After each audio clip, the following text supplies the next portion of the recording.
नमस्कार. थोडंसं विषयांतर वाटेल, शाकाहार आणि मांसाहारला धरूनच मी हा विषय करते. योग ह्याच्यामध्ये बसेल न बसेल, पण प्राकृतिक ह्याच्यामध्ये नक्कीच बसेल.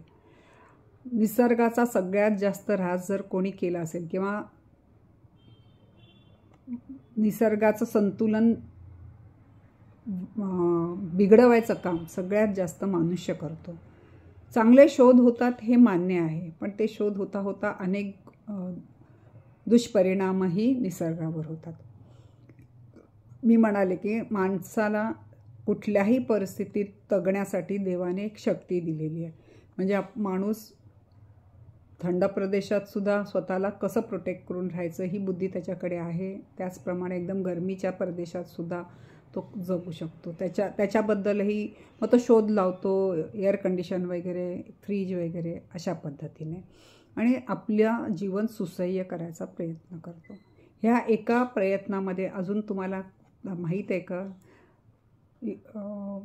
बाहेरच्या देशामध्ये शाकाहारी प्राण्यांना म्हणजे गाईला वगैरे, गाई म्हशींना त्यांच्या अन्नातून, खरं तर त्या 100% शाकाहारी प्राणी आहेत, पण तिथे त्यांच्या अन्नातून त्यांना मांसाहार दिला जातो. जास्तीत जास्त दूध यावं, त्यांचं शरीर एकदम धुष्टपुष्ट व्हावं, आणि त्यांची पद्धती ती आहे. त्याच्यामध्ये त्यांना नॉनव्हेजशिवाय ते, आणि ते वातावरणही तसं आहे, बर्फाळी प्रदेशात ती लोक राहतात वगैरे, तर त्यांना तेवढी गरमीची, तेवढी ऊर्जेची गरज असल्यामुळेही ते नॉनव्हेज जास्त प्रिफर करत असतील. पण स्वतः तर त्यांनी खातातच, पण त्यांनी गाई म्हशीच्या अन्नात सुद्धा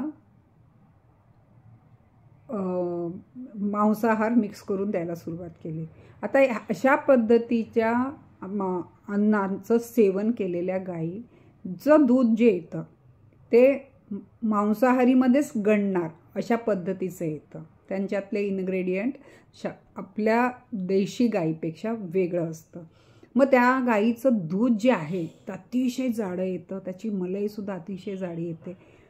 अशा पद्धतीने आपल्याला तर बिघडवलंच, आपल्याला पूर्णपणे हल्ली शाकाहारीचं प्रमाण घटवून आपण मांसाहारीकडे जास्त जायला लागलो. अन्नाचे पण डिग्रेडेशन आपण करत गेलो, आणि जे ऋतुमानानुसार खाणं वगैरे हे आपण विसरत चाललो. पण आपण आपल्याबरोबर एक चांगली शाकाहारी प्राण्याची त्यांचंही जीवन आपण बदलवतो. ते पूर्णपणे बांधून ठेवल्यामुळे त्यांना बाहेर सोडत नाहीत. तिथे गोठे बिठे त्या पद्धतीचे असतात, म्हणजे गोठ्यातच फिरायचं. त्यांना तेच जेवण दिलं जातं, ज्या पद्धतीचं ते लोक दिलं तेच खावं लागतं, आणि त्याच्यामध्ये त्या सर्वाईव्ह होतात, आणि मग त्यामुळे त्यांचं दूधही तसंच येतं. आणि हा थोडासा मी योग ह्याला एखाद वेळेस तो पटणार नाही, पण प्राकृतिकलाच पटेल असा विषय मी मांडते आहे. आणि हेच कारण आहे की तिथलं दूध आणि तिथल्या वस्तू, शेतीच्या वस्तू मागवायला आपलं सरकार तयार नाही आहे. हा विषय आपल्याला लक्षात घ्यायला पाहिजे. ते दूध आपण जर घेतलं, आपण देवाला नैवेद्य सगळ्या पद्धतीचा असतो, बहुतेक त्याचे दुधाचे पदार्थ असतात. मग असं मांसाहारी दूध आपण देवाला देऊ शकू का? बघताना ते एकदम जाड वाटेल, त्याची मलई खूप चांगली येते वाटेल, पण ते जे शाकाहारी दुधाचं इन्ग्रेडियंट आहे ते त्या मांसाहारी जिला आहार, ती प्राणी तो शाकाहारीच आहे, गाय म्हशी, पण त्यांना तो आहार देऊन त्यांच्या शरीरामध्ये पण